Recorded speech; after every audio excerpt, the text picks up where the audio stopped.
I threw myself a birthday party for my 25th birthday. My parents didn't show up, but my sister brought her friends. They trashed the house and locked me out in the cold, just for fun. I didn't make a scene. I just did this. For weeks later, my sister was sobbing at the police station. I threw myself a birthday party for my 25th. Not a rager, not a big dramatic bash, just dinner. Small, family-only, home-cooked. You know, like a normal person trying to reconnect with the people who made her. I had this totally naive idea that if I made it meaningful enough, maybe they'd show up. Literally and emotionally. Spoiler, they didn't. I just moved into a new apartment. It was sleek, clean, and didn't smell like decades of someone else's cooking oil. A soft upgrade from the shoebox I used to rent with peeling laminate and neighbors who screamed at each other through the walls. I scrubbed it for 2 days like a real estate agent was coming for a photo shoot. Candles, cloth napkins, actual glassware that hadn't come from a gas station promotion. I cooked short ribs from scratch. My mom's favorite, because apparently I still thought that would mean something. Dinner was set for 6. At 6:05, the short ribs were going cold and I was standing by the window like a Labrador waiting for someone to come home. At 6:10 I called my mom. She answered with that bright, apologetic voice she uses when she's about to do something objectively awful but doesn't want to be held accountable for it. "Oh, sweetheart, we forgot to tell you. We have tickets to the opera tonight. Non-refundable. Tonight. So, you're not coming. Rain check, okay? Love you. Love you. Sure. Just not enough to reschedule your night of fancy singing." I didn't bother calling my dad. He was either already in his seat at the opera or pretending not to know what day it was. Next I tried Grandma. She picked up mid-laughter. "Oh, Rachel, honey, I'm out with my ladies tonight. Bunko night. I thought you knew." "Nope. But hey, nothing says beloved granddaughter like being ditched for a dice game and spinach dip. I'll see you at Emily's on Saturday," she added cheerfully. Emily being my cousin. The golden child. She probably gets custom gift baskets just for remembering to breathe. So by 6:30 I was staring at a perfectly set table, candles flickering, food untouched. All dressed up in a clean apartment filled with silence. But wait, it gets better. Brielle, my younger sister, texted me at 7:58 p.m. Bringing a few ppl. Hope that's okay. Spoiler, it was not okay. But oh, right? She showed up at 8:15 with 10 people. 10 strangers. One of them was wearing sunglasses indoors and another asked me if I was the roommate. They tumbled in like I was hosting an after-party and they'd lost the address. Brielle blew past me with a happy birthday, like she just remembered what day it was. "I figured more the merrier," she said, handing me a bottle of wine she didn't buy. They rated the food I made like it was a Vegas buffet. One of them poured vodka into my wine glasses. Another started DJing from my Bluetooth speaker, replacing my soft background jazz with what can only be described as electronic chaos. I pulled Brielle aside. "I didn't plan for this. I have work tomorrow." She blinked like I'd just spoken in Morse code. "Hey, wow. Relax. It's your birthday. Be fun for once." Right. Be fun. The recurring feedback note of my entire childhood. At some point someone yelled, "Hey Rachel, can you check outside? I think the food delivery's here." I stepped out. Because I'm still the kind of person who assumes people mean what they say. The door closed behind me. Locked. I knocked. Lightly at first. Then harder. Nothing. The music was so loud the hallway vibrated. I waited. I tried again. Still nothing. After 5 minutes of standing in the cold like a doorman with bad luck, I walked down to my car, sat in the driver's seat and stared straight ahead. I could still hear the bass thumping. I could see shadows moving through the windows.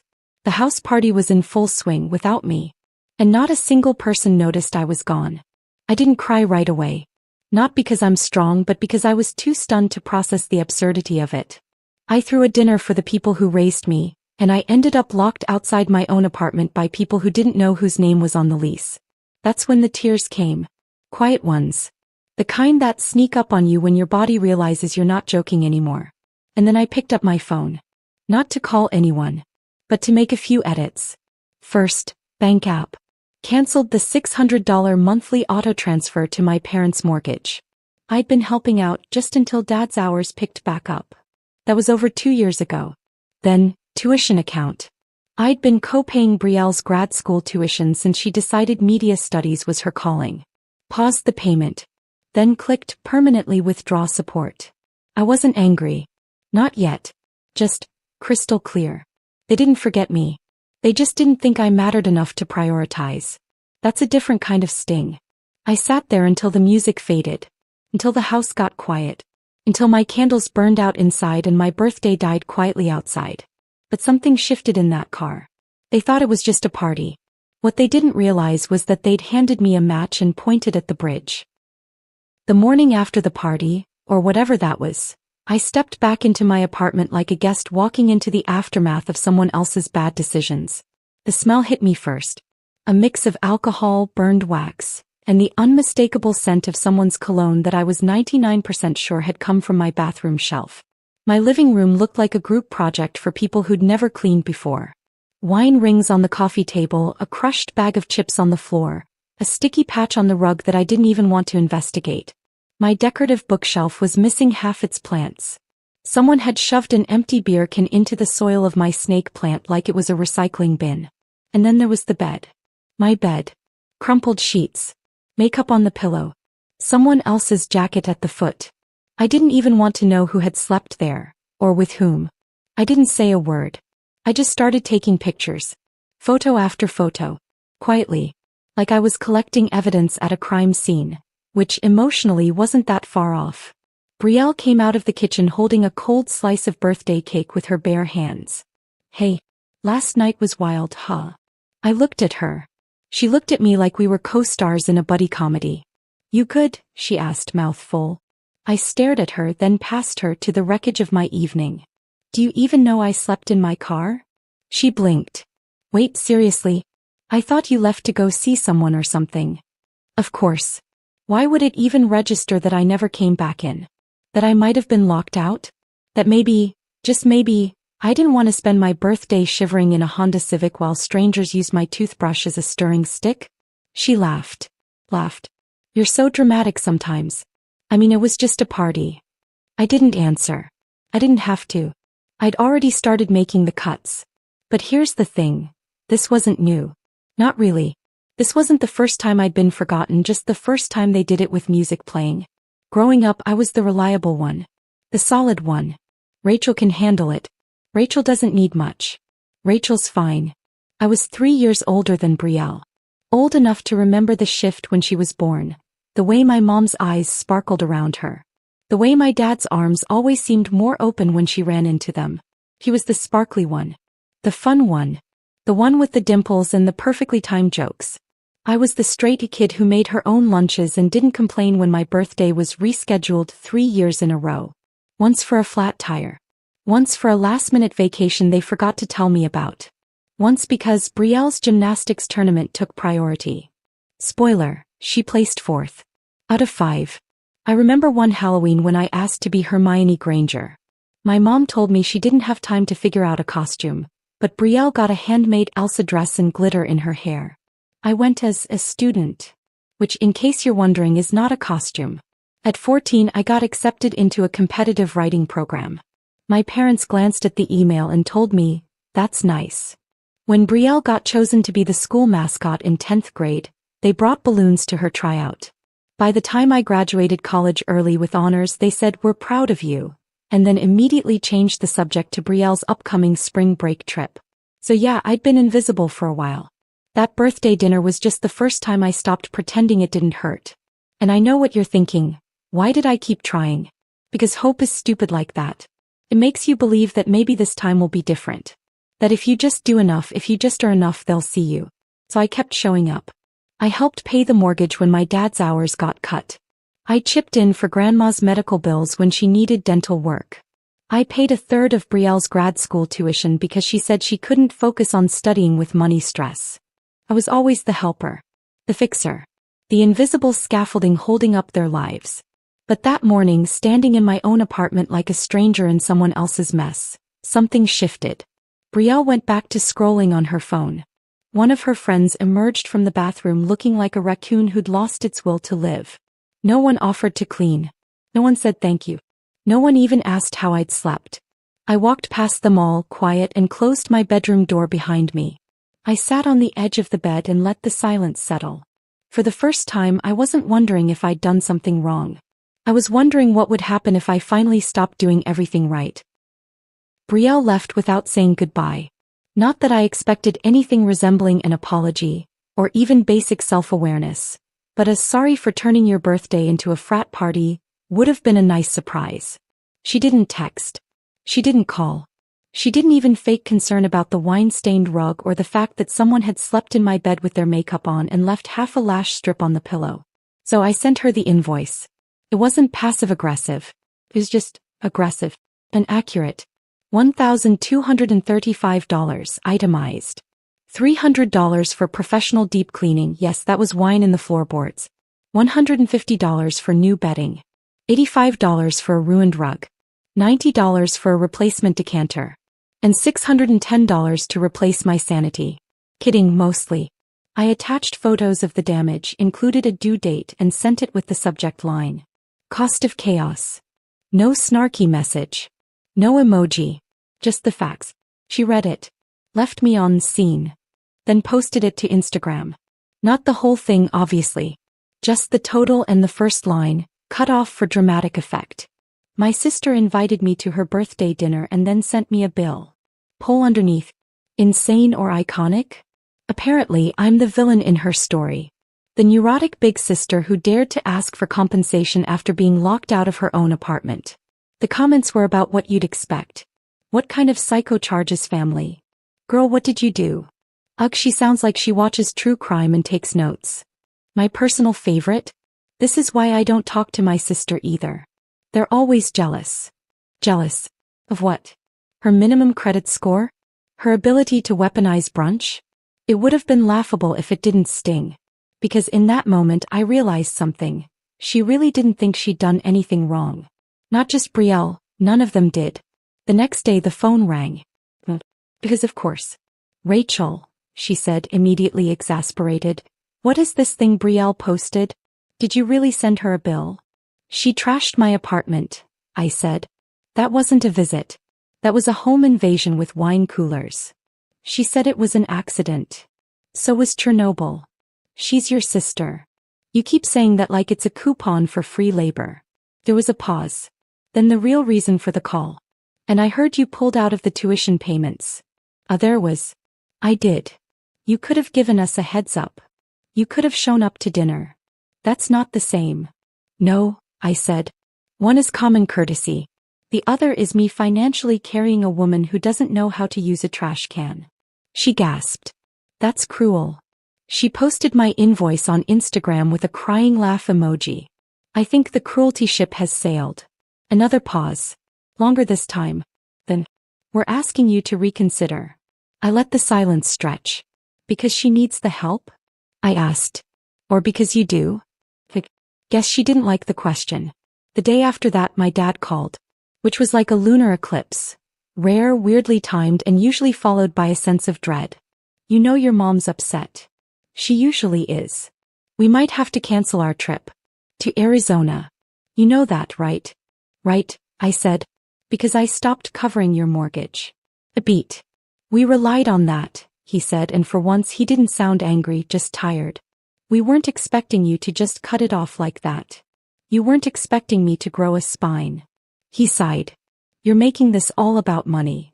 No, I said. I'm making it about respect. Another pause. You're throwing away your family over a bad night. That's the thing, I said. It wasn't just a bad night. It was the final one. Then came Brielle. She didn't call. She just showed up. Hair messy. Hoodie oversized. Phone in hand. I opened the door and leaned against the frame. Hey, she said. I waited. I got dropped from the tuition plan. I'm behind on rent. And now I have to get a job. Like an actual job. I raised an eyebrow. That's usually how it works. I've never worked during school before. And I've never been locked out of my own apartment before. We're both experiencing growth. She narrowed her eyes. You're punishing me. No, I said. I'm just not volunteering for more damage. She stared at me like I was speaking a different language. Maybe I was. Because I was speaking in limits. Boundaries. Things she'd never been asked to understand before. I don't have time for this, she muttered. Then turned and walked away. Good. I didn't either. That night I sat on my freshly cleaned couch in my freshly cleaned apartment and finally breathed. I wasn't waiting for another apology that wouldn't come. I wasn't hoping they'd text me first.